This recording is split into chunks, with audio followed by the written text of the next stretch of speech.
Hello, my name is Paul Ricketts. I'm here with South Physics Observatory.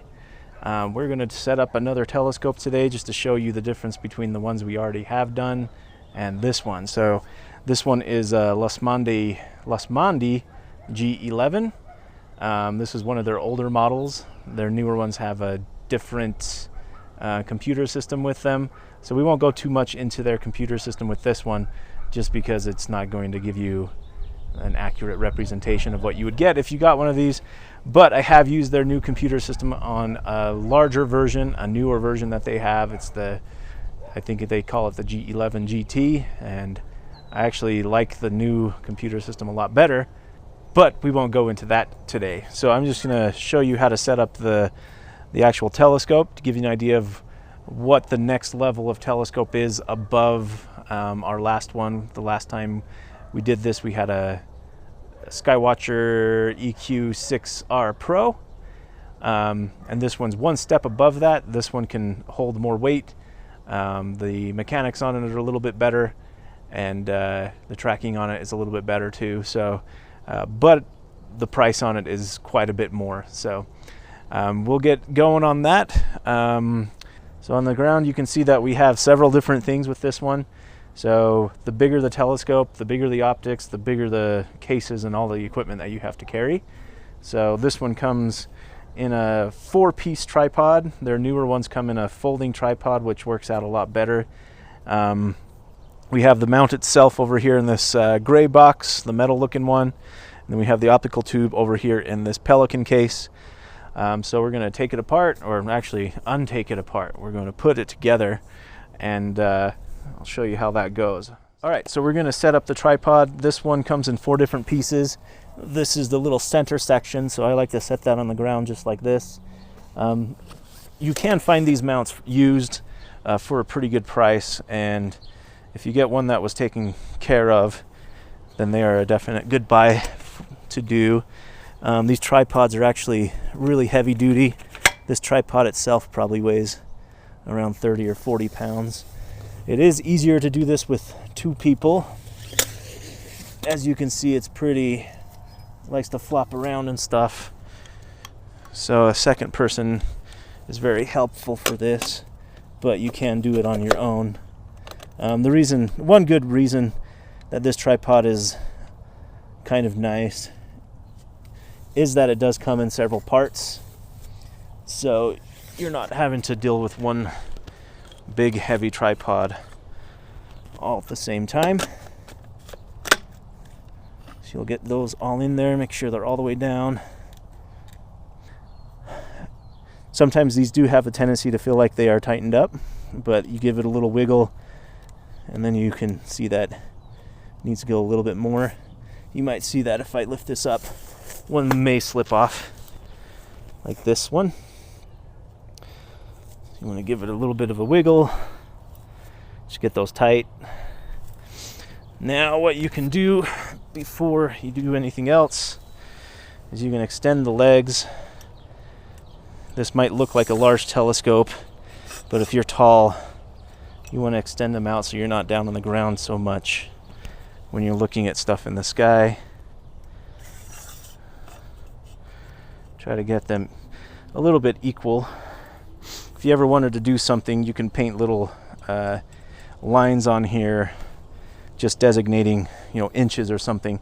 That way you can get this one at the same level as that one and just measure from here down to the end and get a white marker or something and go down the line. That might make it easier in the long run. Could do that with any telescope that you have though. I don't recommend putting stickers on it just because there's such a tight space between the outer section and here that if you did put a sticker on there, it may make it harder to move that in there. Okay. All right, so on this telescope, you have the mount for the computer right here, and that is what faces south. That means this front leg right here is what faces north. So like in our other videos, we kind of have an idea of where north is here, so we can just point it north right now. So there's the tripod. Sometimes these legs still don't like to get in there just right, so you might have to play with them a little bit. Sometimes the screw comes a little bit weird, so you just want to get it to where it's not flopping around as much. That should be better. Okay, I'm going to put your bag out of the way, that way you don't trip on it. Alright, so there's the tripod. You notice that we have these on here. These are glow-in-the-dark strips. Those actually help a lot, especially if you have a black tripod like this. It helps if you're doing a public event so people can actually see the tripod leg. But it also helps you because if you're walking around and stuff, you know, you don't want to accidentally hit into this because you can't see it. So it's just kind of like a way to know where your stuff is. All right, so here's our case for our mount. I don't know if they make these cases anymore, but this was actually made for this particular telescope mount. So you probably want to get this if you plan on, you probably want to get a case if you plan on taking it anywhere just to help protect it. There are some pieces on it that could get damaged fairly easily. All right, so I'm going to open this up and we'll show you what's all in here. All right, so pop these open. All right, so in this case, we have a counterweight here. So your counterweight bar. We have the wiring for everything. We have the computer. I keep it in a bag with some bubble foam or bubble stuff in there just to help protect it. And then I'll do the same with the keypad just because these are fairly expensive components. They actually take up a fair portion of the price of the overall telescope or the overall mount. And so you don't want to mess up these at all, and the hand paddle too. So you got to keep them a little bit protected. All right, so we're going to start by taking the mount out of here, and then we'll put it onto the tripod. This mount is actually fairly heavy. It's probably equivalent or maybe a little bit more to the EQ6 mount, but you know, you'll see the difference.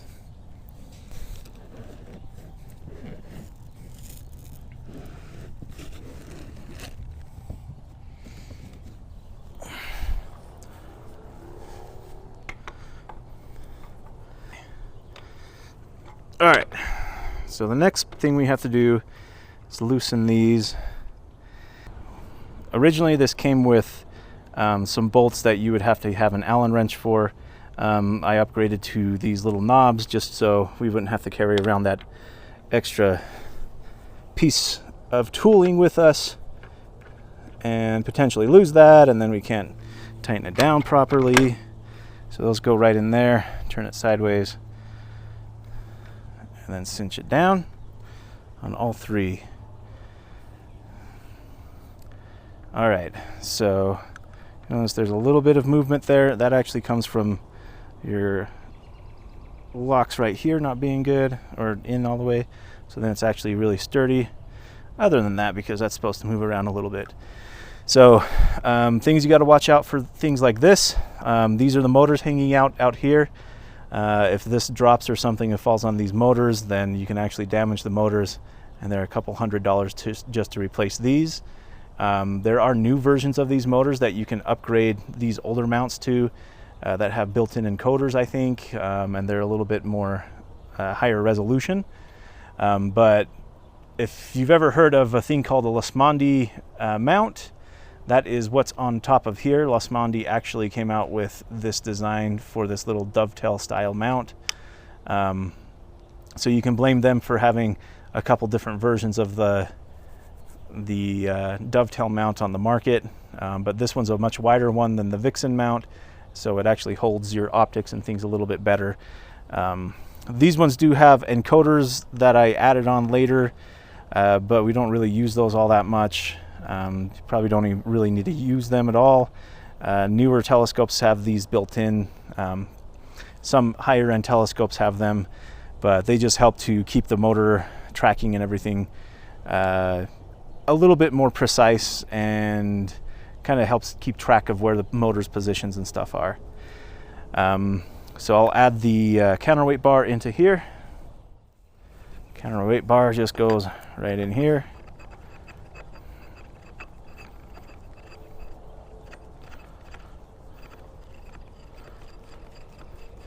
You want to get that all the way in. Don't leave it loose. All right. So, just like all the other telescopes that are German equatorials, you want to put the counterweight on first before the optics. That way this doesn't come over and tip over like that, smash the optics down or something, or cause the whole thing to tip over.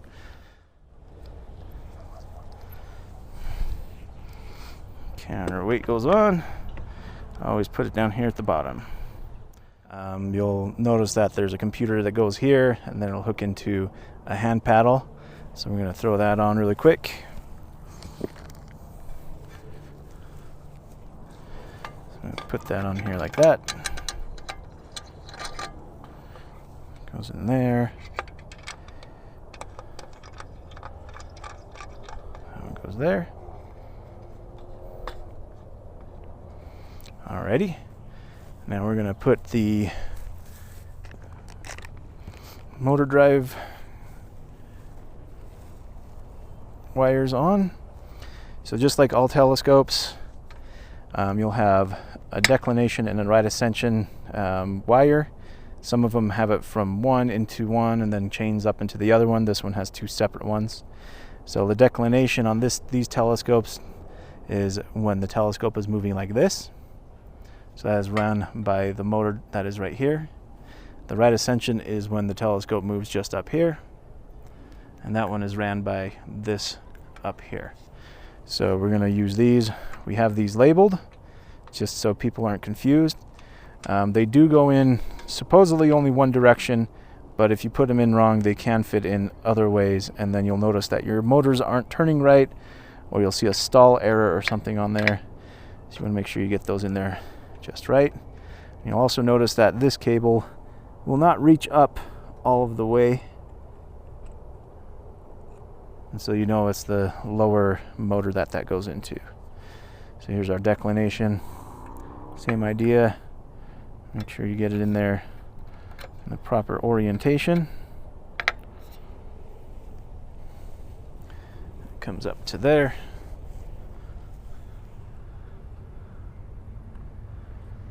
Just like that.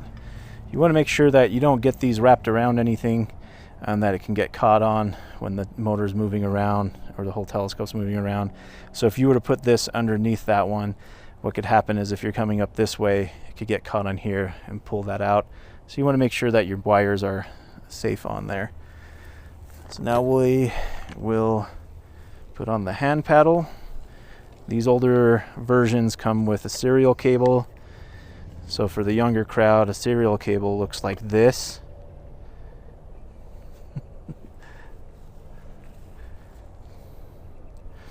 So just so you know.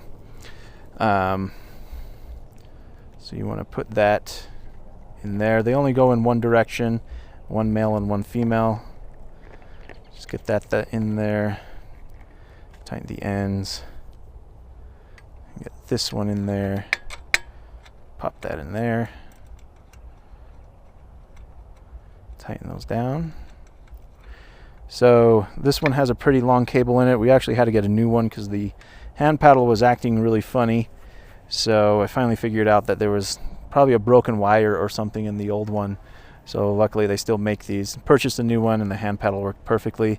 So if you're ever in a position where your hand paddle or something isn't working right, but it's still turning on and stuff, it could be that the cable is damaged, or maybe your inputs on the cable are damaged. So you want to check that.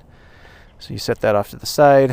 One day I will get a mount and probably stick it right there with some Velcro or something, but we haven't done that yet.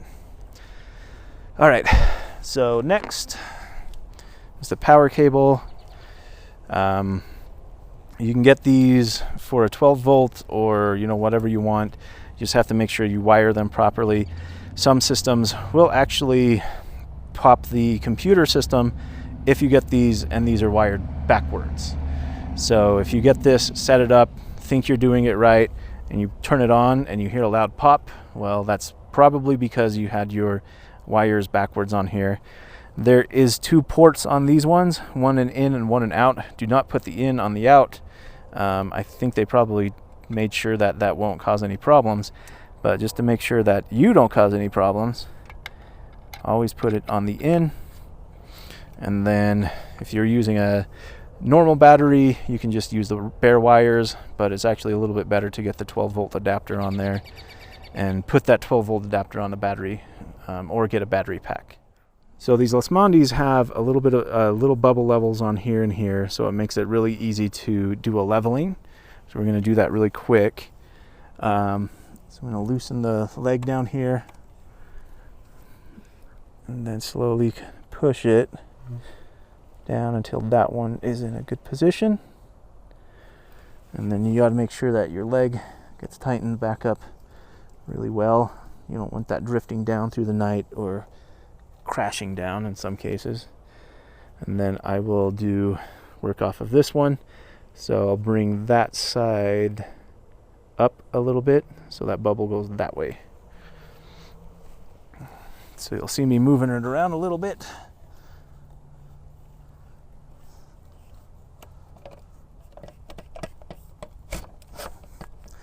Oh, that one's the one that doesn't like to go up or down anymore easily, so I'll go to the other side.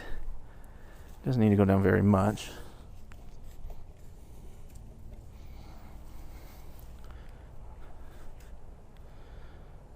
And that's all we needed. All right, so now that we're leveled, everything else can take place. And it's easier to do this kind of thing before you add any of the stuff on top. That way you're not trying to balance, an extra 150 pounds at the same time while trying to do all of this other stuff. We're gonna put in the polar alignment scope. So this one's pretty cool.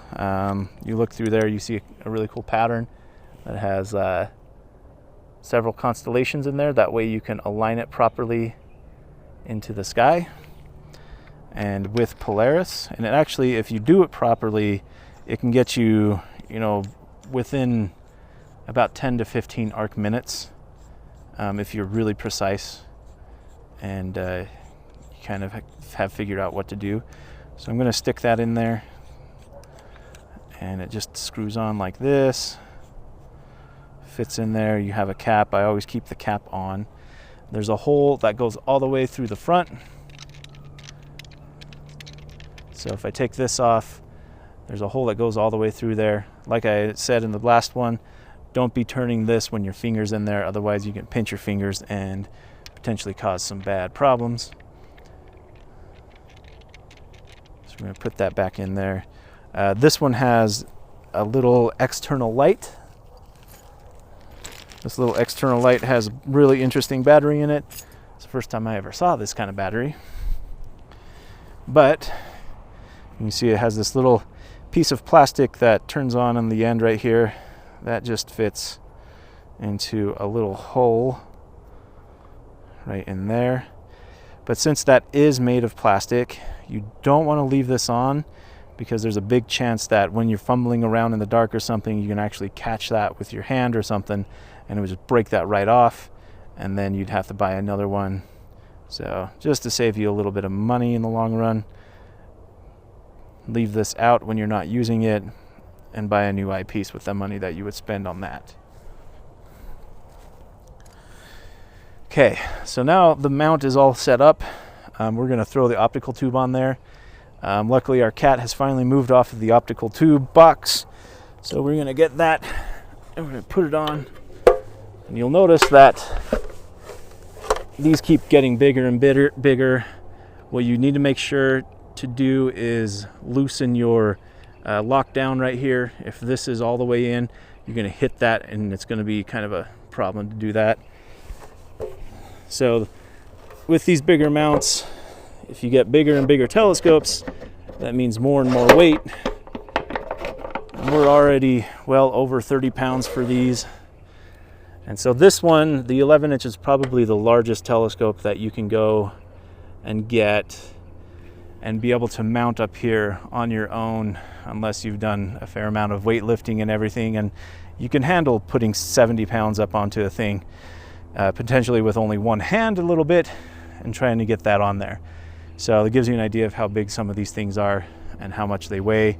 So if you're thinking about going with a 14-inch, either get that for a permanent mount telescope, so a telescope you're building an observatory for, or bring a friend everywhere you go that you can just pay with pizza or something to help you lift the telescope in, and then spend the rest of the night just hanging out with you.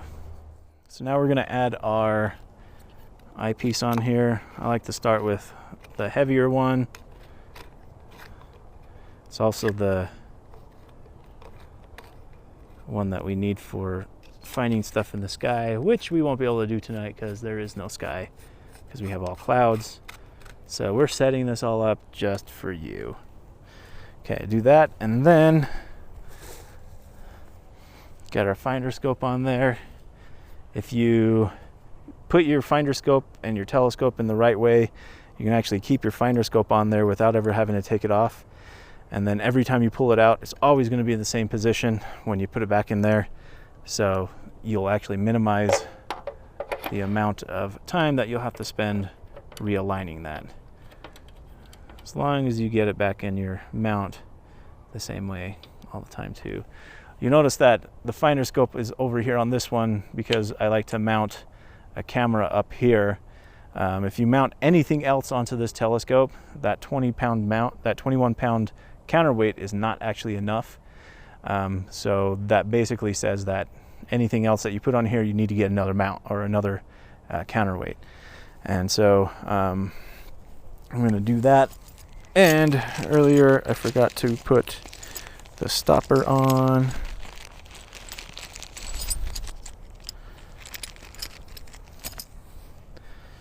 To this, that way when you're moving things around, if it slips, it won't fall all the way off and then wreak havoc on your telescope. All right, so now what we have to do really quick is, just like all of these other mounts, you have to balance it properly. So we're going to start with the balancing of the right ascension axis. And so this big knob right here, this you release. That releases some clutches right here that keep this section of it and all this kind of like tucked in this way, and gives you all that friction that you need to keep it from wiggling around. So we're going to just do what we did on all these other ones. You'll notice that the declination axis immediately flipped over, so definitely too heavy in the back on there.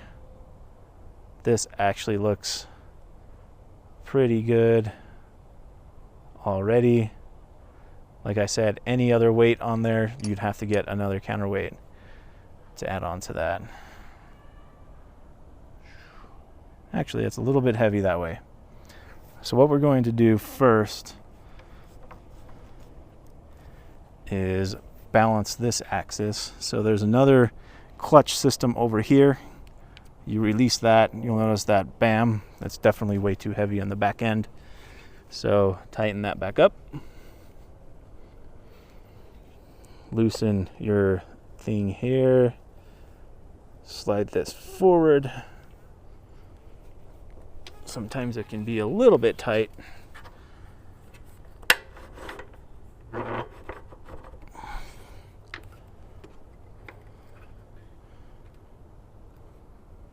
Get that there. Loosen this once more.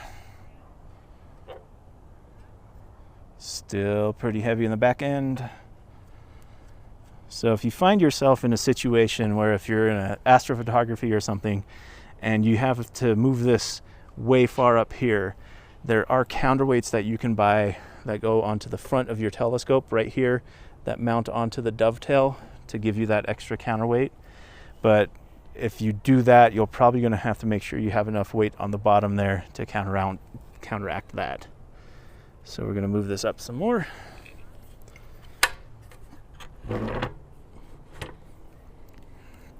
And if we had any more weight on this telescope, we definitely have to do that idea too. We'll check it again, see where it goes. So now we're a little bit heavy in the front. So that means we just got to move it back just a hair. So release this once more. Come back about halfway from where you had it before, and then it should be good. Now that should make balancing this axis a little bit easier. Now you notice that it kind of kicks back just a hair, kind of drifts out that way quite a bit. So now what we're going to do, bring that back there, loosen this, bring it up maybe 1/4 of an inch or so, because it's not needing that much. And do this once more time.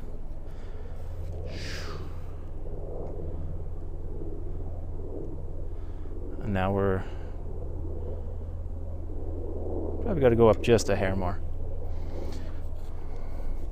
But if you put any other lighter eyepieces on there, don't really have to worry about it, because you're only talking about maybe 1/4 of a pound difference, depending on the type of eyepieces you use. But if you went from this eyepiece to like a 25mm Plossel, there's literally about a pound difference. So you want to actually balance this with that instead. And while you have that on there temporarily, searching for stuff, the telescope won't mind that too much. Okay, so there we go. Got that good. And we're not going to go through a setup of how this one runs, because you'll probably never run into that for the computer system. But basically it runs exactly the same as those other ones we did, and how it moves and everything like that. It's just a little bit different on how to control it and move it around and stuff with the hand paddle. The newer one's different from this one. So there you go. So it gives you an idea of how much larger these telescopes are. Even this bump from the 10 to an 11 inch is a fair amount of weight. It's a fair amount of size for the telescope itself, which means you have to bump up your telescope and your mount and your tripod and everything else just to get to that next level. If you wanted to do a 12 inch, which Meade makes, or a few other of these companies these days make, this mount probably wouldn't be able to handle that. I'd have to double check the specs, but it probably could handle a 12 inch, but definitely not a 14. You'd have to go up to their higher end mount if you wanted to go up to a 14, because this would not handle a 14 inch. So just imagine if you wanted to go up to like a 20 inch, you'll have to get a mount for that that is comparable in ability to handle that weight. So it's all about weight on these kind of things. All right, that's about all we have. This is our last German equatorial that we're going to set up for now. I'd have to borrow some other friends of mine's if we wanted to do those, to show you those. Maybe I'll talk them into letting me do a video with them someday. But we're going to move on to another topic later on. I still plan on doing a Dobsonian setup, just to show people how those work, and probably a fork mount 11 inch to show you how those work. But everybody kind of wants us to get to some astrophotography soon, so that's probably where I'm going after this. We're not going to do a nighttime version of this, just like I said, and it'd probably be 2 weeks before we'd be able to do that with the weather that we've had. So astrophotography it is for the next one. I've got some things in my brain for that. We're going to start from the very beginning and go from there. That way you can start at astrophotography at any level, and basically for any kind of price, even zero. So that's what we got for tonight. It's going to be a little bit shorter than normal, but I hope everybody kind of had a good idea of how these guys work, how the telescopes are set up, a little bit of the differences between these as you go up in the sizes. Feel free to contact us either in the comments.